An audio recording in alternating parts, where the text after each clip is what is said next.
विदुर जी कहते हैं, हे महाराजा धीराज धृतराष्ट्र, जो बहुत बुद्धिमान है और विवेकवान है, दूरदर्शी है, वो व्यक्ति दीपक की तरह प्रकाशित होता है।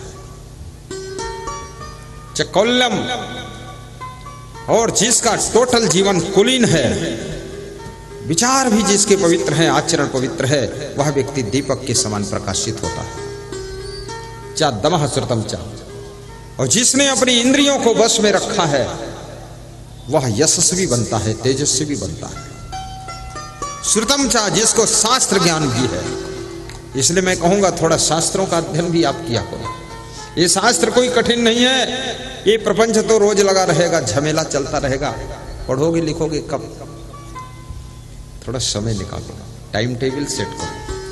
अगर अपनी जिंदगी का टाइम टेबल सेटिंग नहीं कर पाओगे तो तुम्हें खाने और सोने का भी टाइम नहीं मिलेगा। अब टाइम टेबल सेटिंग करना आ जाए तो आपको स्वाध्याय करने का भी टाइम मिल जाएगा, सोने का भी खूब टाइम मिल जाएगा। मुझसे तो बहुत लोग मिलने आते, कोई गुरु मंत्र लेने आता, कोई आशीर्वाद लेने आता, कोई दर्शन करने आता है। तब भी दिन में भी स्वाध्याय कर लेता हूं, रात में स्वाध्याय करता हूं, और दिन में भी सोता हूं, रात में भी सोता हूं। बड़ी सुख की जिंदगी जीना चाहिए। ये अल्लम जल्लम हा हा हो है करते सब परेशान हो जाओ, इससे क्या फायदा? थोड़ा आराम से दोपहर में भोजन करो, थोड़ा सा 10 मिनट आराम करो, ज्यादा नहीं तो 10 मिनट लेट जाओ, थोड़ा करवट ले लो बाएं साइड, फिर सीधे, फिर दाएं, फिर बाएं, ऐसे लुढ़क बुढ़क करो, फिर सीधे पड़े रहो। थोड़ी नींद आ रही हो तो 10 मिनट ले लो नींद, कोई बुरा नहीं। चुपके से सो जाया करो, लेकिन इसका प्रचार प्रसार मत करना, चुपके से।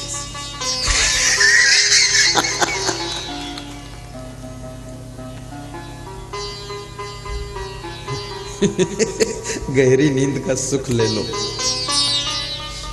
खूब नींद आ रही हो,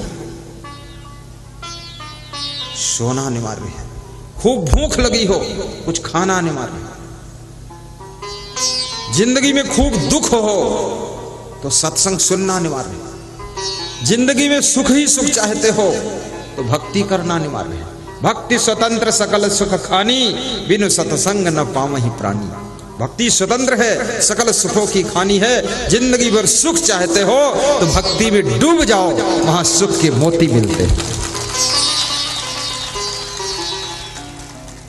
लेकिन राम से पूर्ववासियों ने पूछा, ये भक्ति मिलती कहां है?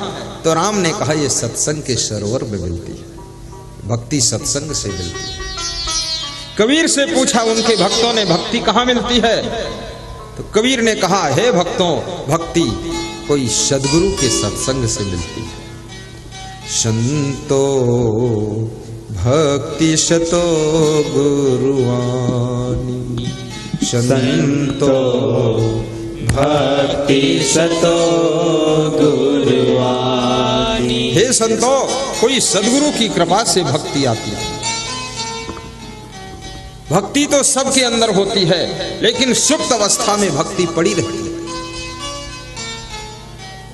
कोई जब महान शक्ति आपको दर्शन देती है, उसके दर्शन और मार्गदर्शन से प्रसुप्त दशा में पड़ी हुई भक्ति जागृत हो जाती है।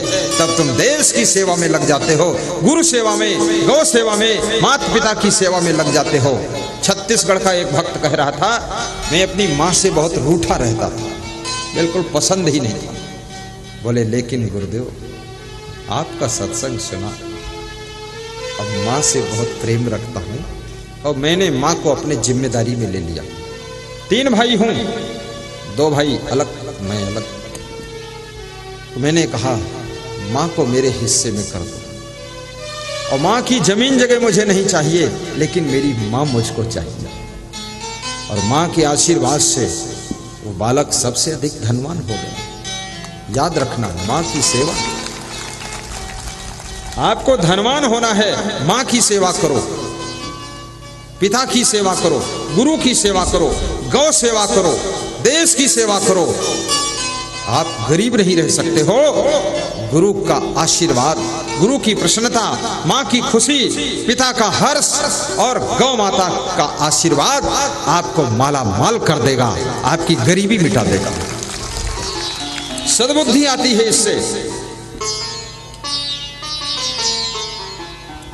गौ सेवा करके देखना जरा। हमारे छत्तीसगढ़ के आश्रम पर लगभग 150 गायें रहती हैं, कमजोर हैं, लूली लंगड़ी है, दूध नहीं देती है, लेकिन आसपास के लोग छोड़ के चले गए, बोले आश्रम है तो गाय पालो। तो हमने कहा छोड़ दो, कोई बात नहीं। 150 गाय। जब से वो गाय आई है आश्रम का नक्शा बदल गया। न जाने क्या हुआ। वो 10 साल पहले से आश्रम था, धेला भर विकास नहीं हुआ। और 2 साल से गाय आई है, जब से आश्रम में 3 एकड़ जमीन थी, अब वो जमीन 7 एकड़ हो गई है 2 ही साल में। आश्रम में छोटा सा रूप था, बहुत बड़ा रूप हो रहा है उसका।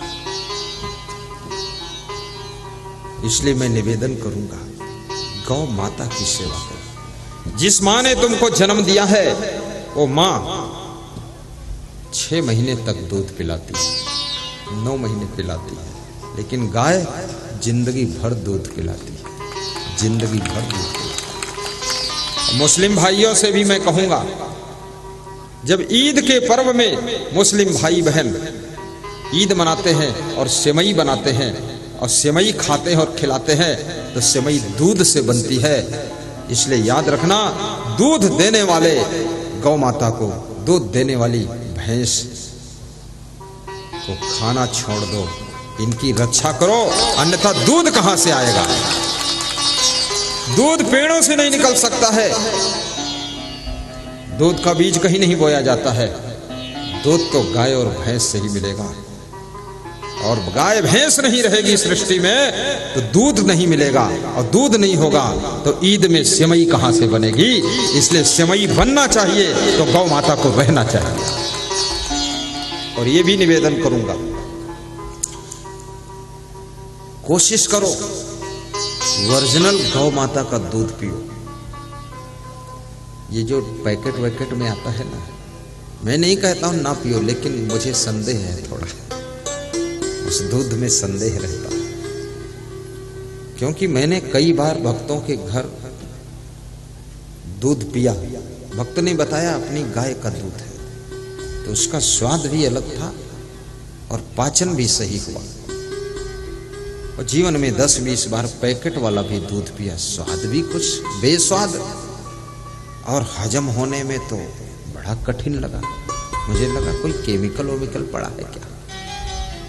इसलिए गाय का दूध, कभी कभी भैंस का भी दूध पी लो, भैंस का दूध खराब नहीं है। भैंस का दूध पीने से नींद अच्छी आती है। देखो ना, भैंस का पड़वा दूध पीता है, दिन भर पड़ा रहता है।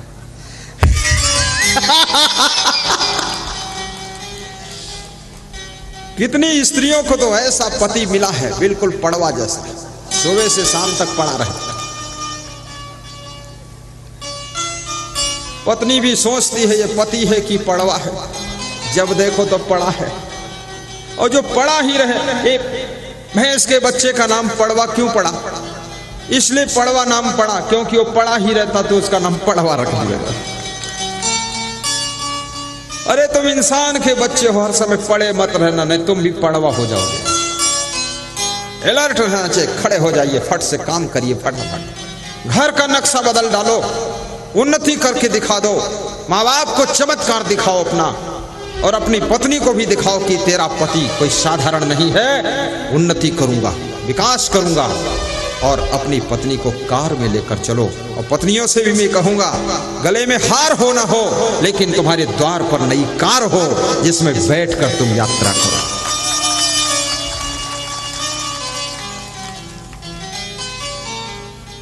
मैं सड़क किनारे एक बार देखा, कहीं किसी प्रदेश में पता नहीं, इतना सोने चांदी का जेवर पहनकर एक लेडीज खड़ी थी और उसका पति भी खड़ा था, और किसी ऑटो रिक्शा का इंतजार कर रहे थे। मैंने गाड़ी रोका, हमने कहा इधर आओ, इतना सोना चांदी का हार है, इसको बेचकर कार ले लो तो अच्छा है। सड़क पर खड़े हो, बोले क्या नाम आपका? हमने कहा नाम, मोबाइल में प्रवचन सुनो, बस 1 हफ्ते में तुम्हारा हार चला जाएगा, कार आ जाएगी। फालतू बकवास। ऐसे ही गला आपका सुंदर है। कौन है जो सुंदर नहीं है? सब सुंदर ही है। आप अच्छी वाणी बोलो, आपका गला सुंदर है। आप अच्छी चीजों का दर्शन करो, आपके नेत्र बहुत सुंदर है। आप कानों से अच्छी अच्छी बातें सुनो, आपके कान भी सुंदर हैं। कुंडल हो ना हो फिर भी कान सुंदर दिखेंगे।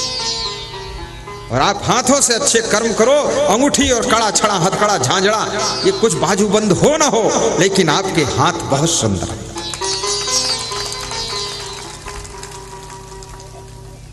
फिर भी महिलाओं को थोड़ा थोड़ा आभूषण पहनना चाहिए।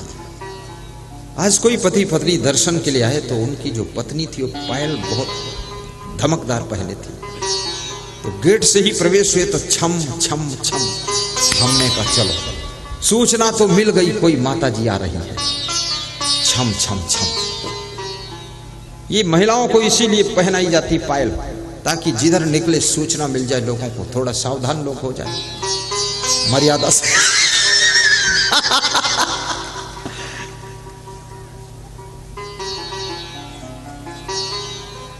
साहिब बंदगी, साहिब बंदगी।